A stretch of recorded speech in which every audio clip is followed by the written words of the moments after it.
Namaste, my name is Avatar and I welcome you all in my today function anatomy tutorial. Today I am going to discuss about Virasana. Virasana is excellent pose for pranayama because your spine is really very straight in this posture. But for the beginners, those who have very tight quadriceps, gonna be very challenging, very tight ankles. Because you need a lot of dorsiflexion action in this pose, especially for ankles. So if your ankles very tight, it is going to be very challenging, and knee need to be taken care of very well in this pose. So I am going to tell only about one variation in this pose where you can use the blocks, and also I'm going to talk about medial rotation of the hips, femur, so that you will have a less pressure on the knees. So suppose this is your legs, okay? So this is your femur, upper leg, this is your lower leg, your tibia. So when you take the lower leg tibia out for Virasana, okay, so you're putting immense pressure on your ligaments. In anterior cruciate ligament, you're putting pressure on your medial collateral ligament, and also from outside the lateral collateral ligament. A lot of pressure because you're not giving action from the upper leg. So upper leg is very crucial here. You must be giving action from upper leg so that you can support this lower leg tibia. So what happened? You need to little bit medially rotate the upper leg. So I'm talking about this. So when you take the leg out, make sure your knees together. So when you take the leg out, see medially rotation of the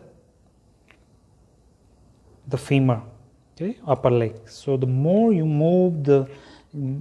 give more action from the upper leg, the more safe will be your lower leg, because it will support your femur, will support your tibia.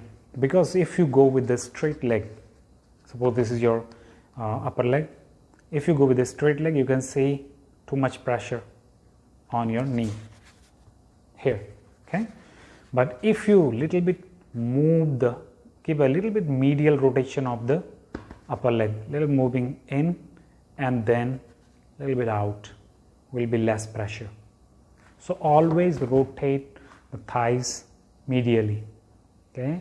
So suppose legs together, knees together, and then you're moving your legs out. So if your if your ankles very tight, your quadriceps very tight, you can always sit on the block. So make sure action is coming from here, okay?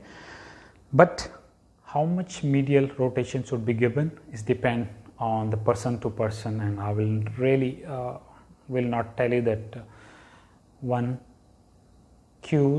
verbal cues will be fit for all. So I'm just giving a general things to you, that your medial rotation should be moderate, not too much. It depends on person to person because it can compress your hip joints also. But medial rotation must be there because it will help you to keep the knees safe, okay?